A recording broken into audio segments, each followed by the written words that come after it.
Bem, pessoal, fizemos a conversa anteriormente com o chat GPT. Vocês conseguiram perceber que ele consegue dar opiniões para a gente, consegue fazer reflexões e mais, né? Consegue se manifestar da sua própria opinião, o que anteriormente ele não fazia. E aí, o que eu vou fazer agora? Eu vou verificar como é que está a memória dele, porque foi também inserida uma possibilidade dele armazenar informações daquilo que já conversou com a gente. Então vamos fazer um teste aqui para ver como que ele vai se comportar. Boa noite, chat. Tudo bom? Fale comigo em português. Boa noite. Tudo ótimo e com você? Como posso te ajudar hoje? Você lembra que nós conversamos sobre o princípio da soberania do júri anteriormente? Sim, lembro sim. Discutimos a soberania do júri no contexto do tribunal do júri e a possibilidade de absolvição com base no livre convencimento. Você gostaria de explorar mais algum aspecto específico desse tema? Você lembra qual foi a sua posição referente a esse assunto? Eu não tenho uma posição pessoal, mas apresentei uma análise técnica sobre o tema. Discutimos como o conselho de sentença pode absolver um réu com base no princípio do livre convencimento e abordamos os conflitos entre a plenitude de defesa, cerceamento de defesa e a soberania do júri. Também falamos sobre as consequências jurídicas e sociais dessa prática. Há algo específico sobre essa análise que você gostaria de revisar ou aprofundar?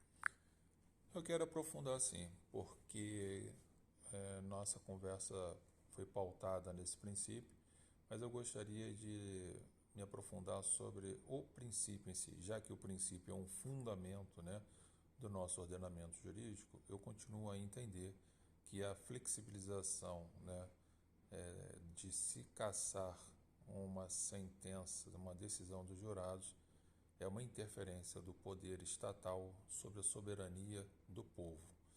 E eu gostaria que você abordasse isso, o princípio, na, de acordo com a filosofia, a sociologia, inclusive a religião, e onde é que nasceu o princípio da soberania do júri e a clemência.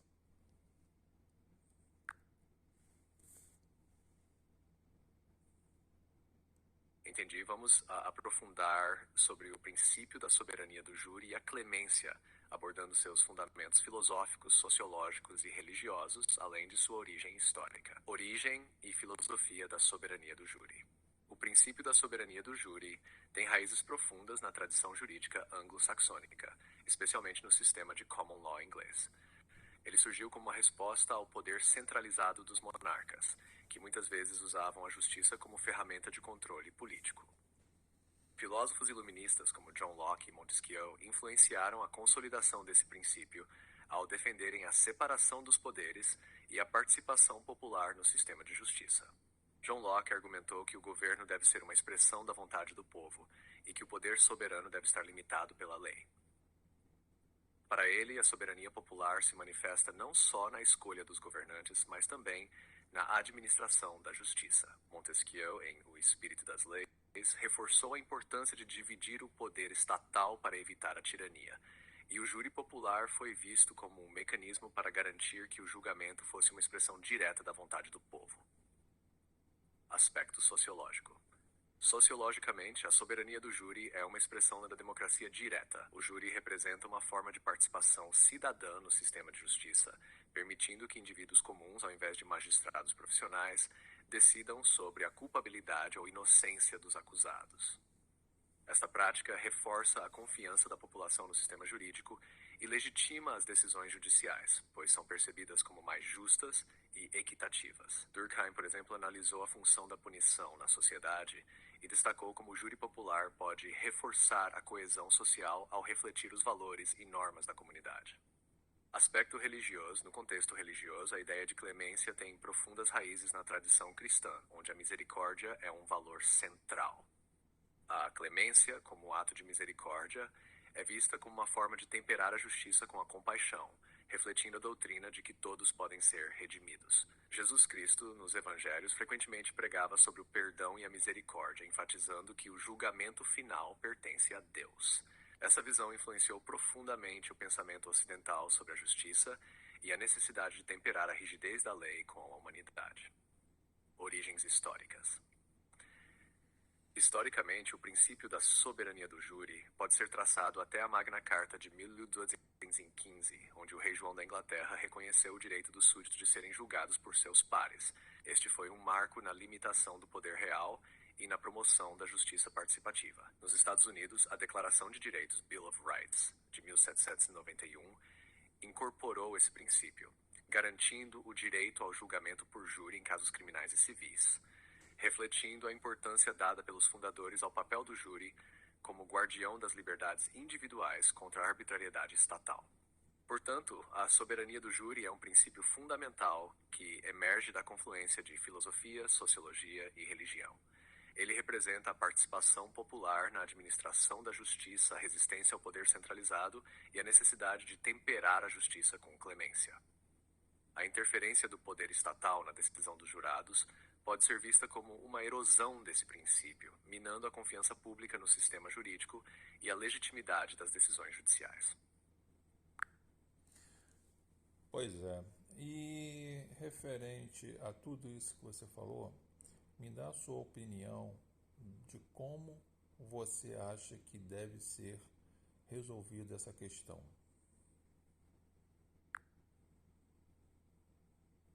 Embora eu não tenha opiniões pessoais, posso te apresentar algumas perspectivas sobre como resolver essa questão da interferência estatal na soberania do júri e fortalecimento da educação jurídica dos jurados.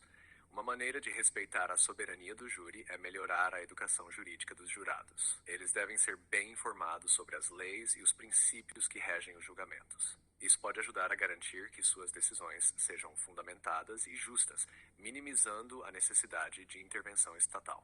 Ken Schrey, critérios claros para a revisão de sentenças.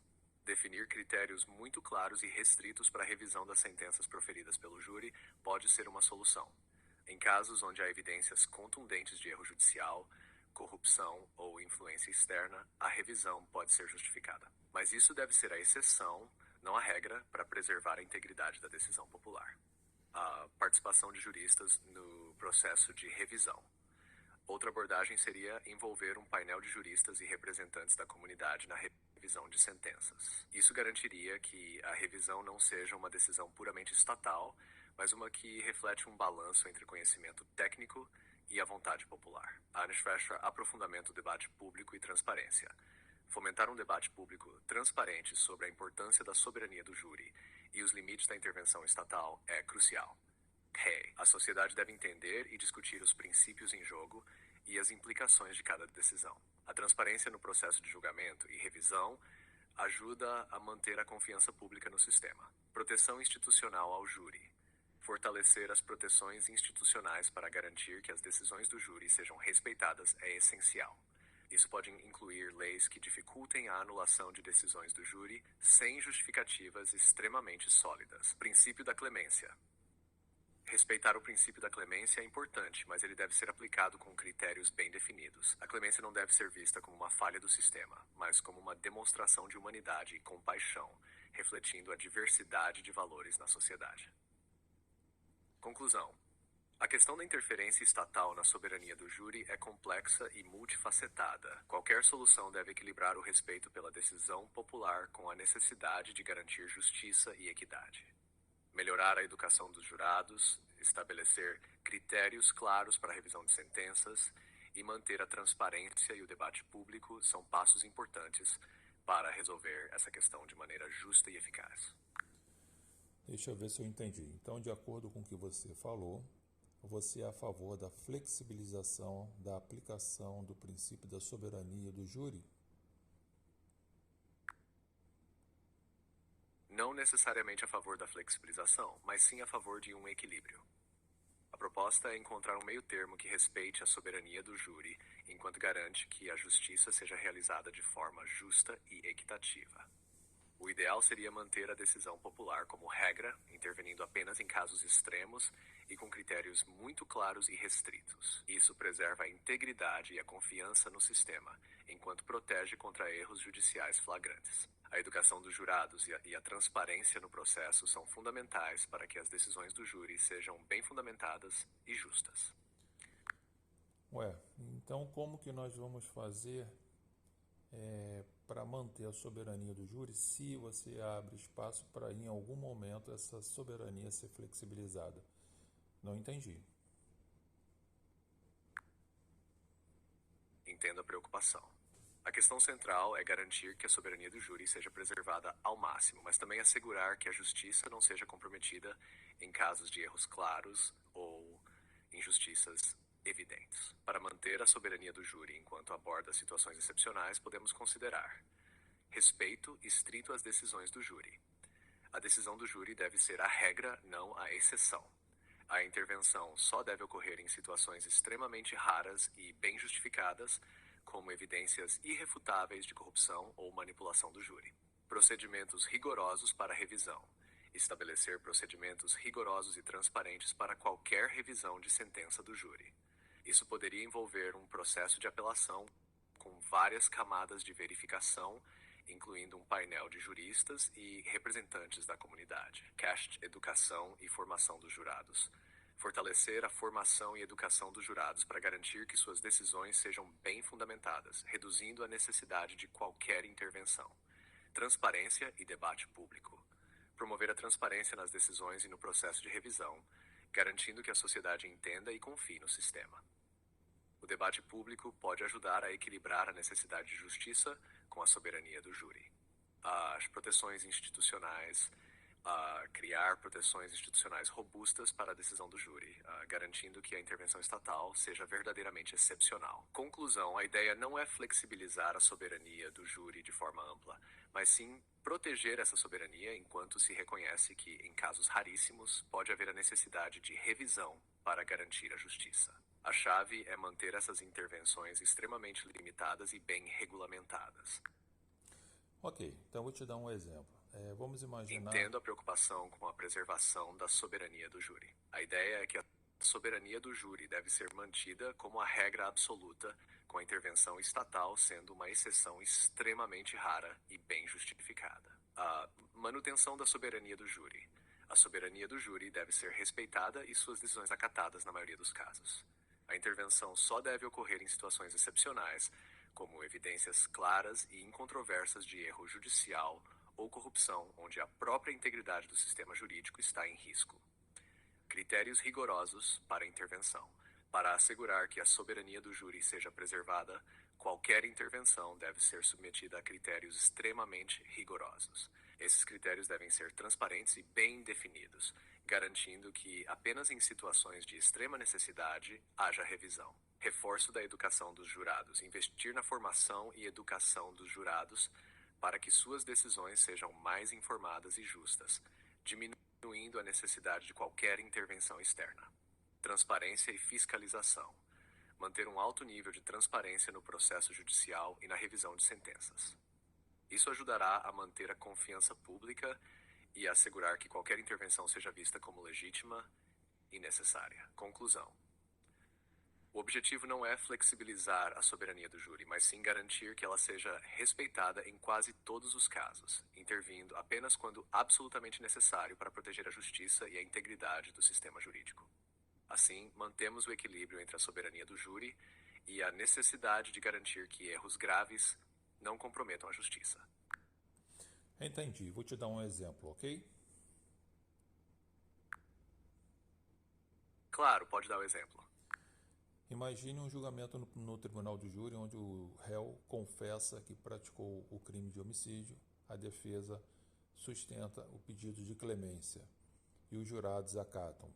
Nesse caso, você acha que deve prevalecer a soberania do júri ou pode haver a intervenção do Estado em refazer essa sentença?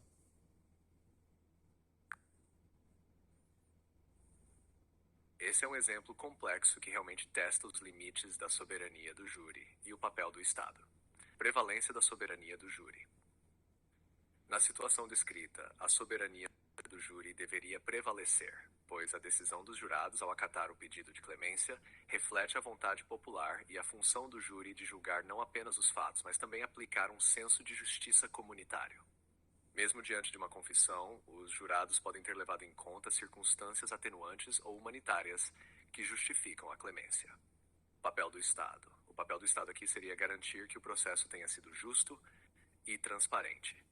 Se houver alguma evidência de que os jurados foram influenciados indevidamente, como através de corrupção ou coação, poderia haver uma justificativa para a intervenção. No entanto, se a decisão foi tomada livremente de acordo com a lei, a intervenção estatal poderia minar a confiança no sistema do júri. Considerações finais. Portanto, a decisão do júri deveria prevalecer respeitando a soberania do júri. A intervenção do Estado só seria justificada em casos onde há evidências claras de má conduta ou falhas processuais graves. Nesse caso específico, onde a clemência foi concedida após uma confissão e dentro do processo legal, a soberania do júri deve ser mantida. Ok, estou satisfeito com as suas respostas e logo a gente volta a falar sobre esse assunto. Guarde essas informações, ok?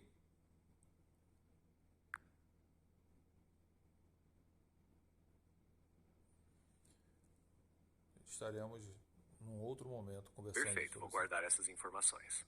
Fico à disposição para quando quiser retomar o assunto. Se precisar de mais alguma coisa, é só falar. Boa noite.